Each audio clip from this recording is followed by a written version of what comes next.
Hello, queens and kings. My name is Tandega Shabangu. Welcome to my channel. If it's your first time here, welcome, welcome. If you're a returning subscriber, thank you for coming back. Today, guys, I'm wearing my necklace. Look, this was a gift from my niece. She made a string and put the seashell there. Oh, so cute. Tomorrow she has a pajama party at school. Not crash, at school. Okay, so today's video is a part 2 video where we'll be finishing off our necklace and our starting off with our bracelet and finishing it. Today's video is also a collaboration with PandaHall. What is PandaHall, you might ask? PandaHall is an online website where they sell handmade jewelry material. Beads, jewelry tools, anything that is based on handmade jewelry material, they have it.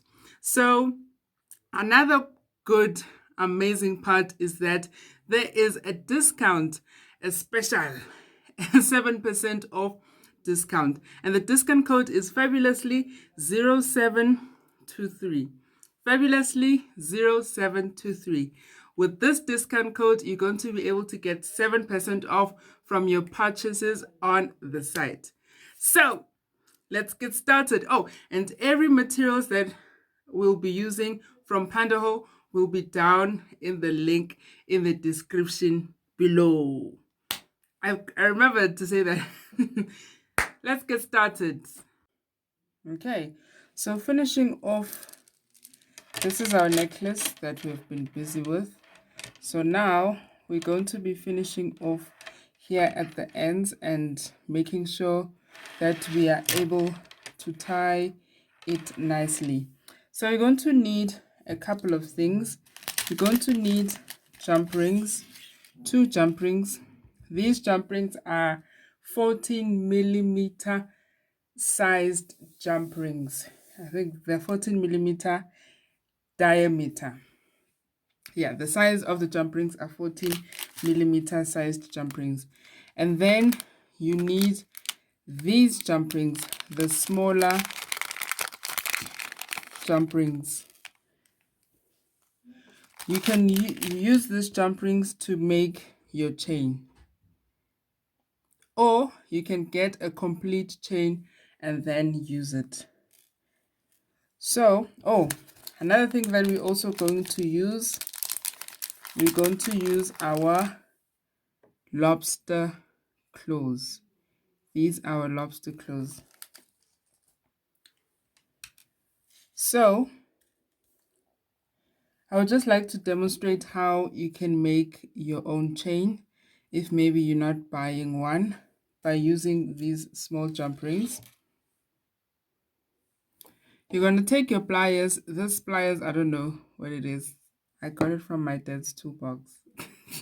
The way I'm always invading his toolbox these days. And these ones are round pliers. Now, a top tip when it comes to pliers, please try to avoid buying them in a set. For example, like this, they came in a set. It was a complete set, you know, the round pliers, the flat pliers, the bent nose pliers. I might have the words wrong, but yes. I would prefer if you buy them individually, because the quality is much better if you buy them individually than buying a set. If you buy a set, the quality is compromised a bit. So this is how you can make your chain. You take your jump ring and your pliers. I'm using my round pliers because it's nice and it is nice and it grasps more nicer to. I also wanted to focus.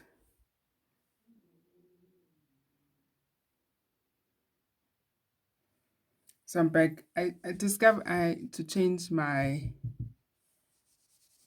the color so that the lighting, the shiny lighting, won't disturb more. So this is my jump ring. I'm going to take it like this. And then every time when you open a jump ring, you don't open it like this. Instead, you're going to twist your jump ring because you want to maintain the round shape. Okay, and so this is how it is.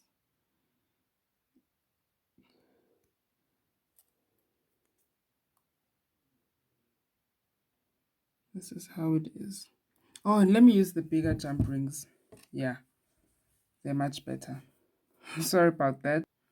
Okay, so the bigger jump rings are much better. I'm using a flat nose plier and a bent nose plier. That's how you open your jump ring. And then you take your other jump ring and you insert it like this inside your inside the jump ring that you opened. Then when you close, you do the same. So the shape is still maintained. So I kept doing that, adding on one into another until I had the complete chain. Until I have a complete chain like this. Yes. Okay. Okay. So I take one end of my necklace and then I take my jump ring and open it like how it just demonstrated. And then I just hook it to the one end like this.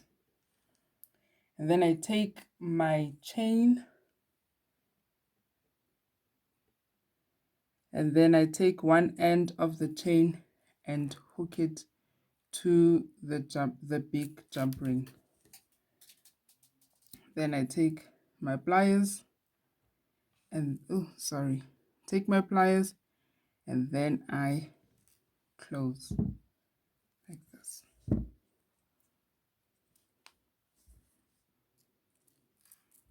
Make sure it's nicely secured by wiggling it. Yeah, so this is the first end, and then I take the other end. Now in the other end I'm going to take my jump ring, the one that is large in size, my 14mm jump ring. I add it, I hook it. If it doesn't fit, you can just open it again. This. Then I hook it in.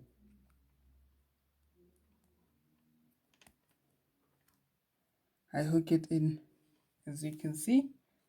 Then I take my chain again, and then I hook it to the end like this. Then I take my pliers and then I close it. Oopsie. Then I close it. There we go. So now I have to add my lobster claw. So I'm going to pick between the two. I can just pick any end.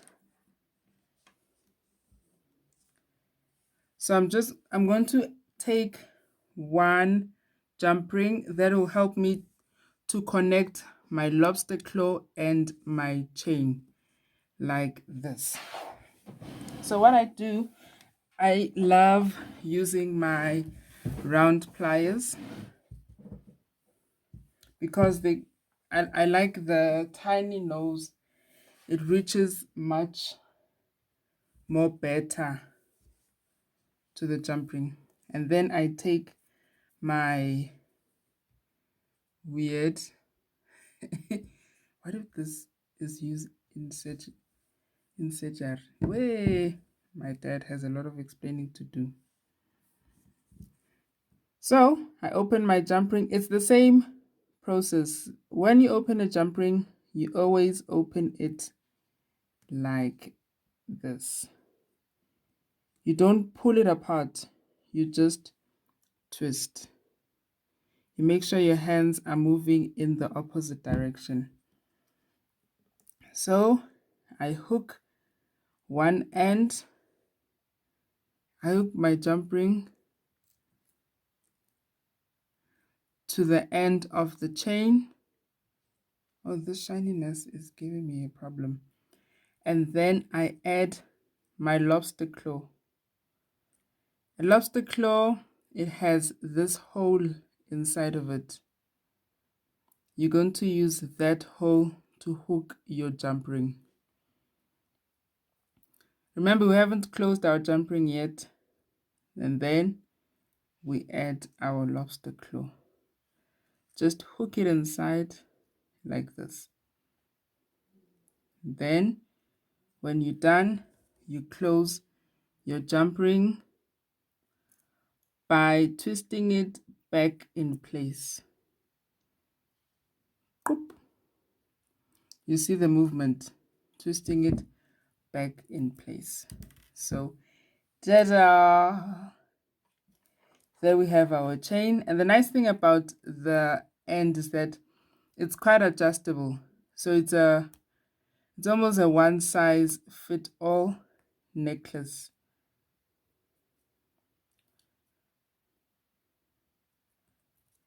There you go. There you have your necklace. Ta-da! So now we're going to get started with our bracelet. And now we're moving on to our necklace. Our bracelet. I'm sorry. This is our bracelet. Quite simple and quick. And for our bracelet, we're going to need wire cutter. And once again, I did invade my dad's toolbox. I'm not getting tools if there's a toolbox at home. And then you need your round nose plier and you need your memory wire. A memory wire is your wire that is like a spring. I will insert links that will take you to these tools that you can get on the PandaHall website. But these ones are from my dad's toolbox, so don't mind the the rusty part. They're not there for jewelry. They're there to cut serious wire, fence. Okay. So you're going to need your memory wire, your wire cutter, and your round nose plier. So it'll all depend on how many levels do you want. So I think this is enough. So we're going to have 1, 2, 3, 4, 5 levels. So which means we can cut our wire anywhere here. I'm going to use my wire cutter and just, oops, yeah, and put it aside. And put my wire cutter and my access memory wire aside. So now I'm going to take the end of our memory wire. Now we're going to use our round nose plier. So what you're going to do, you're going to take the end like this, and then you're going to twist it. I like to start off in this position, and then from this position I twist my hand in that direction towards anti-clockwise, in an anti-clockwise direction. So I first start off with my hand in a different position in an opposite direction, and then I twist my hand in an anti-clockwise direction. And then another thing with when you use your round pliers, make sure that when you twist, don't, okay, let me make an example. Let's twist. If you decide to position your wire at this point, as you can see, our round pliers, it increases in size. So if you hold on at this point and you twist, don't now start shifting like this. The shape is not going to come when you start shifting and you start shifting and you start shifting and you start shifting. You see? The shape is not going to be as nice. As you can see, it's almost like a square box. So if you position your wire at one point, make sure when you twist, don't shift your wire maybe to the back or to the front or to the back. Make sure you keep maintaining that position. Okay, so let's get started. Take our round nose pliers, insert our wire, and twist. Maintain that position and twist again. And ta-da! There we go. So now we're going to leave off, this was the tip, the end of our bracelet. Then we go back to the other end of a bracelet that is open, that doesn't have a loop in it. This is where we're going to start adding our beads. Here's our beads.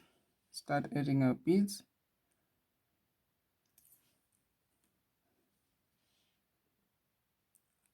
Add our beads.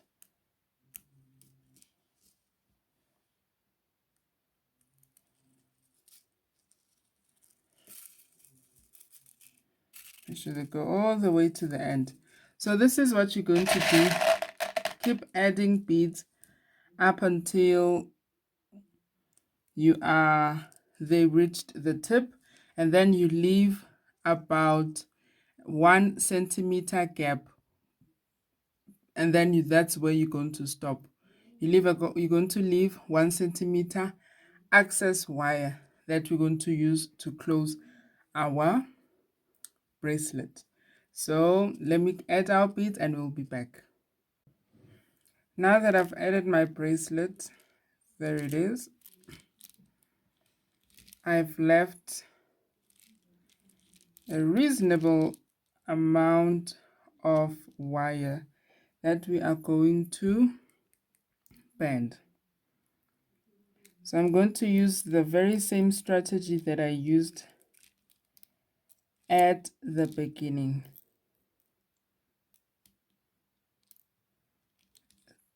Take my pliers and I twist.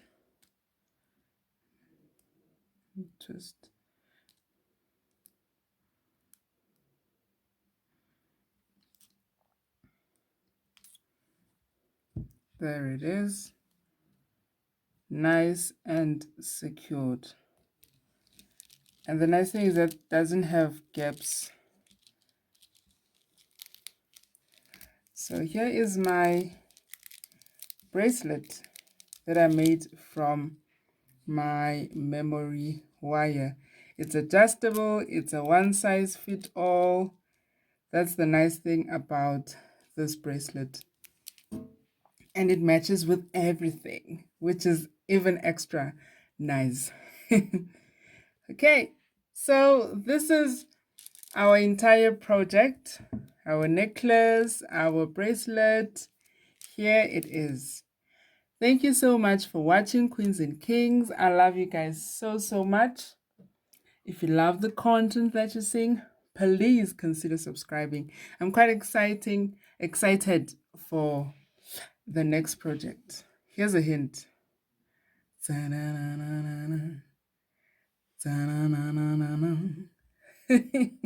Okay, I'll see you in the next video. No, before I forget, remember to love yourself, respect yourself, honor yourself, and have fun. Thank you so much. See you on the next video. Bye.